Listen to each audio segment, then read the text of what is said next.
Welcome back to channel 1 crore portfolio. और आज हम बात करने वाले हैं एक ऐसे एसएमई आईपीओ के बारे में जो करंटली मार्केट में काफ़ी हाइप बना रहा है। एग्जैटो टेक्नोलॉजी लिमिटेड का आईपीओ। अगर आप एआई, ऑटोमेशन, कस्टमर एक्सपीरियंस या टेक ड्रिवन बिजनेस में इंटरेस्ट रखते हो तो ये वीडियो आपके लिए बहुत इंपॉर्टेंट है। इस वीडियो में हम एग्जैटो टेक्नोलॉजी का कंप्लीट ब्रेकडाउन करेंगे।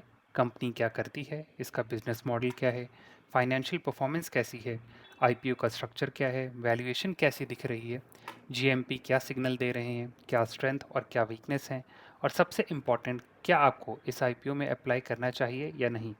वीडियो को एंड तक ज़रूर देखना बिकॉज लास्ट में अपना मेन पॉइंट क्लियर वर्डिक्ट दूंगा, शॉर्ट टर्म और लॉन्ग टर्म दोनों इन्वेस्टर्स के लिए।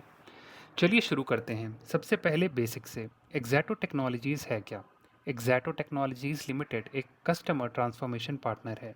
सिंपल लैंग्वेज में बोलें तो ये एक कंपनी दूसरी कंपनीज़ को हेल्प करती है अपने कस्टमर को बेटर सर्व करने में, उनके कस्टमर सपोर्ट को स्मार्ट बनाने में और उनके ऑपरेशंस को ऑटोमेट करने में।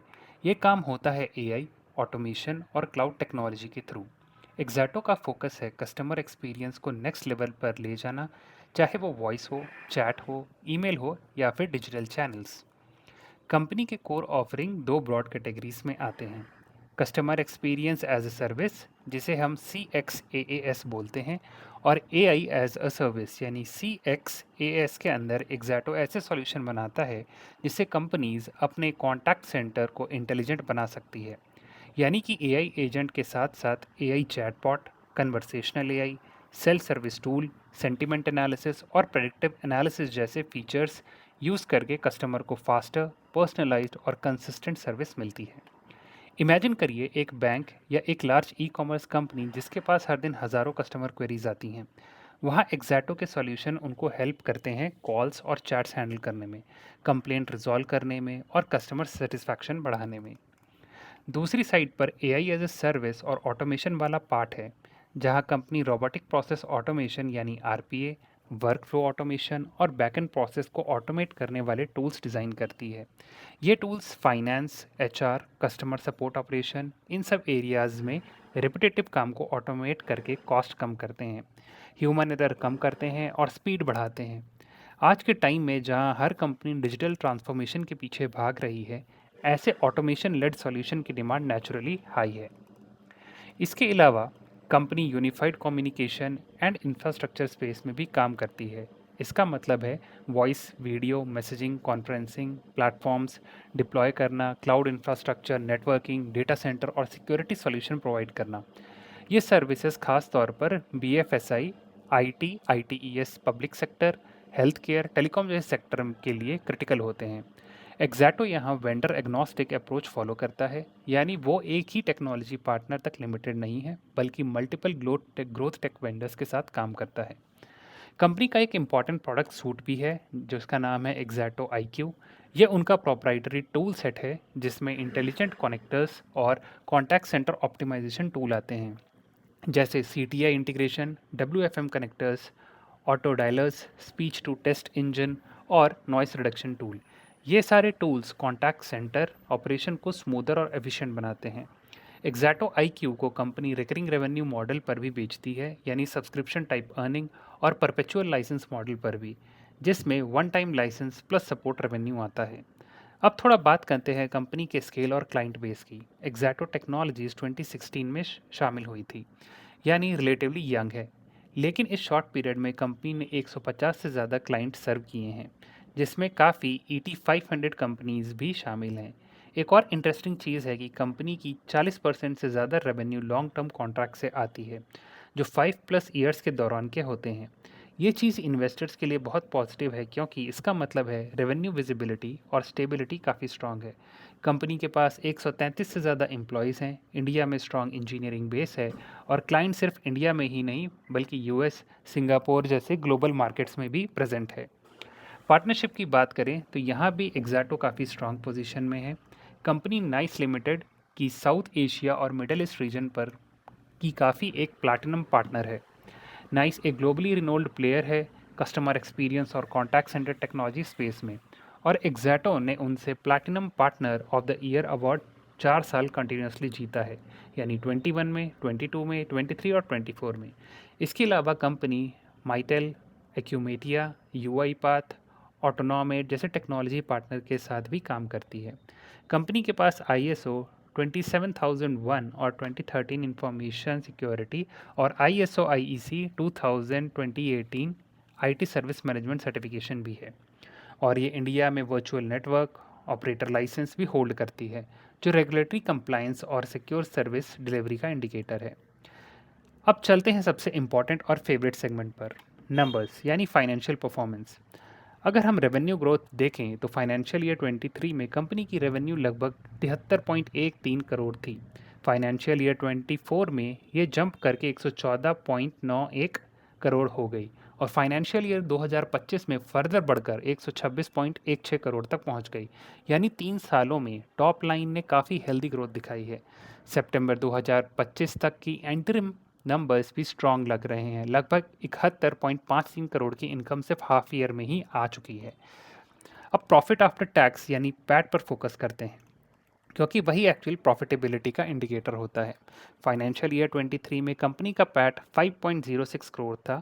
फाइनेंशियल ईयर 24 में ये स्लाइटली इंक्रीज होकर 5.31 करोड़ हो गया। लेकिन रियल जंप फाइनेंशियल ईयर 25 में आता है, जहां पैट 9.76 करोड़ हो जाता है। मतलब फाइनेंशियल ईयर 24 से फाइनेंशियल ईयर 25 तक प्रॉफिट में 84% का ग्रोथ देखने को मिलता है। ये बहुत सॉलिड जंप है। सितंबर 2025 तक कंपनी ने 7.26 करोड़ का पैट रिपोर्ट कर चुकी है, जो ये शो करता है कि कंपनी की प्रॉफिटेबिलिटी मोमेंटम कंटिन्यूइंग है। एबिटा की बात करें तो फाइनेंशियल ईयर 23 में 6.13 करोड़ था, फाइनेंशियल ईयर 2024 में 9.07 करोड़ और फाइनेंशियल ईयर 2025 में लगभग 15.95 करोड़ तक एबिटा पहुंच गया। तो ऑपरेटिंग लेवल पर भी कंपनी अपनी मार्जिन इंप्रूव कर रही है। एसेट साइड पर भी इंप्रेसिव ग्रोथ है। फाइनेंशियल ईयर 23 में टोटल एसेट 34.51 करोड़ थे। फाइनेंशियल ईयर 24 में ये 54.48 करोड़ तक हो गए और फाइनेंशियल ईयर 25 तक 95.16 करोड़ तक पहुंच गए। बोरोइंग में भी इंक्रीज है, 6.21 करोड़ से बढ़कर 31.63 करोड़। इसका मतलब है कि कंपनी ने ग्रोथ फंड करने के लिए डेट लिया है, लेकिन debt to equity ratio around 0.75 के आसपास है, जो मीडियम लेवल है, ना बहुत एग्रेसिव ना बहुत कंजर्वेटिव। अब चलते हैं की फाइनेंशियल रेशियो पर, जो आईपीओ वैल्यूएशन समझने के लिए क्रिटिकल होते हैं। फाइनेंशियल ईयर 25 के हिसाब से कंपनी का ईपीएस यानी अर्निंग पर शेयर लगभग 13.86 रुपीस है। नेट एसेट वैल्यू यानी एनएवी अराउंड 55.56 रुपीस पर शेयर है। रिटर्न ऑन नेट वर्थ यानी RONW 23% के आसपास है। रिटर्न ऑन इक्विटी 28% के अराउंड है और ROCE यानी रिटर्न ऑन कैपिटल एम्प्लॉयड लगभग 26% के आसपास है। एबिटा मार्जिन 12.6% और पैट मार्जिन अराउंड 7.85%। ये सब रेशियोज ये इंडिकेट करते हैं कि कंपनी एक profitable, efficient, high return generating business है, जो इन्वेस्टर्स के पर्सपेक्टिव से काफ़ी अट्रैक्टिव है। अब आईपीओ के स्ट्रक्चर, डेट्स और प्राइसिंग पर आते हैं। एक्जैटो टेक्नोलॉजी का आईपीओ एक एसएमई आईपीओ है, जो बीएसई एसएमई प्लेटफॉर्म पर लिस्ट होने जा रहा है। इशू साइज है टोटल इसका 37.45 करोड़ रुपए का। इसमें सब करीब इसमें से करीब 31.85 करोड़ फ्रेश इशू है, जिससे कंपनी में नया कैपिटल आएगा, और अराउंड 5.6 करोड़ रुपीस का ऑफर फॉर सेल है, जिसमें एग्जिस्टिंग शेयर होल्डर अपने शेयर बेच रहे हैं। प्राइस बैंड 133 रुपीस से 140 रुपीस पर शेयर है। फेस वैल्यूज 10 रुपीस है। लॉट साइज एसएमई नेचर की वजह से काफ़ी हाई है, मिनिमम 2000 शेयर का लॉट, जिसका मतलब रिटेल इन्वेस्टर्स के लिए मिनिमम 2,80,000 रुपये के आसपास है। अगर हम अपर प्राइस बैंड 140 मान लें तो रिटेल कैटेगरी में आप मैक्सिमम भी सिर्फ 2 लॉट तक अप्लाई कर सकते हो, यानी 2000 शेयर। एचएनआई के लिए मिनिमम 3000 शेयर से बिडिंग स्टार्ट होती है। आईपीओ सब्सक्रिप्शन नवंबर 28 2025 से स्टार्ट होता है और दिसंबर 2025 को क्लोज हो जाएगा। बेसिस ऑफ अलॉटमेंट दिसंबर 3 को और रिफंड और डीमैट क्रेडिट दिसंबर 4 को और लिस्टिंग 5 दिसंबर को होगी। बीएसई एसएमई पे भी ये जो प्लेटफॉर्म है वहाँ पे लिस्ट होगा। आईपीओ का एलोकेशन स्ट्रक्चर भी इंटरेस्टिंग है। अराउंड 50% क्यूआईबीज के लिए, 15% एचएनआईज के लिए, 35% रिटेल इन्वेस्टर्स के लिए और एक पोर्शन एंकर इन्वेस्टर्स के लिए रिजर्व है। एंकर बिडिंग 27 नवंबर को हुई है, यह जहां कंपनी को लगभग 10.65 करोड़ रुपीस एंकर इन्वेस्टर्स से रेज किए हैं। एंकर लॉक इन पीरियड का भी मेंशन है। 50% शेयर 30 दिन के लिए लॉक इन रहेंगे और बाकी 50% 90 दिन के लिए। अब एक इम्पॉर्टेंट एंगल है पीयर कंपैरिजन का। डीआरएचपी के हिसाब से प्राइमरी पीयर्स जो हाईलाइट किए गए हैं वो है black box limited. Black box का ईपीएस 12.16 रुपीज़ है और वो मार्केट में लगभग 46 टाइम्स के पीई पर ट्रेड कर रहा है। एग्जैटो का ईपीएस 13.86 है और अगर हम 140 के अपर बैंड से कैलकुलेट करें तो इसका पी बाई ई लगभग 10 टाइम्स के आसपास आता है। यानी पीयर ब्लैक बॉक्स से कंपेयर करें तो वैल्यूएशन सिग्निफिकेंटली लोअर है। R O N W black box का 26.99% है, एग्जैटो का अराउंड 23% है। तो रिटर्न कंपेरेबल रेंज में है, लेकिन वैल्यूएशन में एग्जैटो डिस्काउंट पर मिल रहा है। अब स्ट्रेंथ डिस्कस करते हैं जो इस आईपीओ का अट्रैक्टिव बनाते हैं। सबसे पहला स्ट्रेंथ है कंपनी का इंटीग्रेटेड एआई, ऑटोमेशन और सीएक्स डिलीवरी मॉडल। फ्यूचर यही है, customer experience, AI chatbots, automation, cloud और एग्जैटो यही इकोसिस्टम बिल्ड कर रहा है।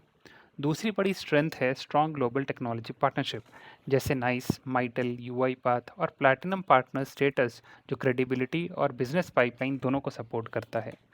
तीसरी स्ट्रॉन्ग पॉइंट है लॉन्ग टर्म कॉन्ट्रैक्ट्स और एनुअल रिकरिंग रेवेन्यू। जब 40% से ज़्यादा revenue long term duration contract से आता हो तो कैश फ्लो विजिबिलिटी अच्छी हो जाती है। फोर्थ स्ट्रेंथ है कंपनी की financial performance. Revenue continuously grow हो रही है, एबिटा और पैट दोनों एक्सेलरेट हो रहे हैं, मार्जिन्स इंप्रूव हो रहे हैं, आरओई और आरओसीई 25% से ऊपर है, जो कोई भी इन्वेस्टर्स के लिए ग्रीन फ्लैग होता है। फिफ्थ स्ट्रेंथ है sectoral diversity. BFSI health care, retail, telecom, IT sector को सर्व करना, जिससे सिंगल सेक्टर डिपेंडेंसी का रिस्क कम हो जाता है। और ऑफ कोर्स एक्सपीरियंस प्रमोटर्स जिनका बैकग्राउंड ग्लोबल सीएक्स और टेक्नोलॉजी कंपनीज में रह रहा है, उनके लिए भी एक प्लस पॉइंट है। लेकिन दोस्तों, कोई आईपीओ सिर्फ स्ट्रेंथ से नहीं बना होता, रिस्क भी इक्वली इंपॉर्टेंट होते हैं। सबसे पहला रिस्क है, ये एक एसएमई आईपीओ है। एसएमई प्लेटफॉर्म पर लिक्विडिटी कम होती है, वॉलेटिलिटी हाई होती है और रिटेल इन्वेस्टर्स के लिए एंट्री और एग्जिट दोनों थोड़ा रिस्की हो सकता है। दूसरा रिस्क है मिनिमम इन्वेस्टमेंट 2.8 लाख रुपीस का है, जो टिपिकली रिटेल इन्वेस्टर्स के लिए काफ़ी हाई टिकट साइज है। इससे पार्टिसिपेशन लिमिटेड हो जाता है। तीसरा रिस्क है कंपटीशन। सीएक्स और एआई और ऑटोमेशन स्पेस में ऑलरेडी काफ़ी स्ट्रॉन्ग प्लेयर एग्जिस्ट करते हैं, large IT firms, specialise CX companies और न्यूमरस स्टार्टअप्स। एग्जैक्टो को कंटिन्यूसली इनोवेट करना होगा अपनी डिफरेंशिएशन मेंटेन करने के लिए। चौथा रिस्क है टेक्नोलॉजी पार्टनरशिप डिपेंडेंसी। अगर कभी नाइस या किसी मेजर पार्टनर के साथ रिलेशनशिप में इशू आता है, ये उनकी स्ट्रैटेजी शिफ्ट होती है, तो एग्जैक्टो के बिजनेस पर इम्पैक्ट आ सकता है। और पांचवा, डेट लेवल मॉडरेट है। 0.75 का डेट टू इक्विटी मैनेजेबल है, लेकिन अगर फ्यूचर में एग्रेसिवली लेवरेज ग्रोथ होती है तो रिस्क बढ़ सकता है। अब एक इम्पॉर्टेंट पॉइंट, जीएमपी यानी grey market premium. Latest information के हिसाब से एग्जैटो टेक्नोलॉजी एसएमई आईपीओ का जीएमपी 75 रुपीज़ पर शेयर के आसपास चल रहा है, जबकि इशू का अपर बैंड 140 रुपये है। इस हिसाब से एस्टिमेटेड लिस्टिंग प्राइस अराउंड 215 रुपये के आसपास बन रहा है, जो लगभग 53% लिस्टिंग गेन को इंडिकेट करता है। रिटेल सब्जेक्ट टू सौदा वैल्यू भी अराउंड 57,000 रुपीज़ पर लॉट के आसपास कोट हो रही है। ये क्लियरली दिखाता है कि ग्रे मार्केट में आईपीओ के लिए सेंटिमेंट पॉजिटिव है। हाँ, एक और चीज़ क्लियर रखनी होगी कि जीएमपी अनऑफिशियल, अनरेगुलेटेड और वॉलेटाइल होता है। सिर्फ जीएमपी के बेसिस पर डिसीजन लेना डेंजरस है, लेकिन सेंटिमेंट इंडिकेटर के तौर पर ये यूज़फुल होता है। अब सबसे important part, should you apply, क्या आपको अप्लाई करना चाहिए? अगर हम शॉर्ट टर्म यानी प्योरली लिस्टिंग गेन के पर्सपेक्टिव से देखें तो एग्जैटो टेक्नोलॉजी आईपीओ का प्रोफाइल स्ट्रांग लग रहा है। बिजनेस थीम अट्रैक्टिव है, यानी AI CX automation, valuation reasonable है, पीई अराउंड 10 टाइम्स के आसपास है, रेवेन्यू और प्रॉफिट दोनों ग्रो हो रहे हैं, आरओई और आरओसीई दोनों इंप्रेसिव हैं, एंकर बुक फिल हो चुकी है और जीएमपी भी काफ़ी हेल्दी है। इन सब पॉइंट को देखते हुए शॉर्ट टर्म लिस्टिंग गेन के लिए ये एक स्ट्रॉन्ग कैंडिडेट लगता है। ऑब्वियसली मार्केट कंडीशन और सेंटीमेंट के हिसाब से final listing day outcome decide होगा। लॉन्ग टर्म पर्सपेक्टिव से बात करें तो पिक्चर थोड़ी नुआंस्ड हो जाती है। कंपनी फंडामेंटली स्ट्रांग लग रही है, stable revenue, high recurring business, strong tech partnership, experienced management. लेकिन एसएमई प्लेटफॉर्म की volatility, limited liquidity, high ticket size, sector का कंपटीशन और टेक डिपेंडेंसी जैसे फैक्टर को भी इग्नोर नहीं किया जा सकता। अगर आपका रिस्क एपेटाइट हाई है और एसएमई स्टॉक्स के नेचर को समझते हो और आप 3 से 5 साल का होराइजन लेकर चल सकते हो, तो लॉन्ग टर्म होल्ड भी कंसीडर किया जा सकता है। स्पेशली अगर आपको ये स्पेस एआई और customer experience structurally high growth लगता है। कंजर्वेटिव इन्वेस्टर्स के लिए शायद बेटर होगा कि वो लिस्टिंग गेन्स मिलने पर प्रॉफिट बुक करें और बाद में जब स्टॉक स्टेबलाइज हो जाए तो फ्रेश एंट्री का ऑप्शन देखें। तो दोस्तों, ये था एग्जैक्टो टेक्नोलॉजी आईपीओ का detailed end to end breakdown. अगर आपको ये एनालिसिस हेल्पफुल लगा हो तो इस वीडियो को लाइक ज़रूर करें, अपने दोस्तों के साथ शेयर करें जो आईपीओज़ में इंटरेस्ट रखते हैं, और चैनल को सब्सक्राइब करें और बेल आइकन दबाएं, क्योंकि मैं आपके लिए ऐसी ही detailed IPO reviews, stock analysis और मार्केट इंसाइट रेगुलर बेसिस पर लेकर आता रहता हूँ। आपको एक सब्सक्राइब मुझे मोटिवेट करेगा और मैं इसके लिए मोटिवेटेड रहूँगा कि फ्यूचर में आपके लिए और ऐसे रिसर्च बैक कंटेंट बनाता रहूँ। आप अपनी ओपिनियन भी कमेंट सेक्शन में ज़रूर लिखिएगा। क्या आपको एक्सैक्टो टेक्नोलॉजीज़ आईपीओ में अप्लाई करने वाले हो या नहीं? आपका view short term listing gain है या लॉन्ग टर्म कंपाउंडिंग के लिए देख रहे हो? मैं आपके कमेंट्स ज़रूर पढ़ता हूँ। मैं मिलता हूँ आपसे नेक्स्ट वीडियो में। Till then, see you guys.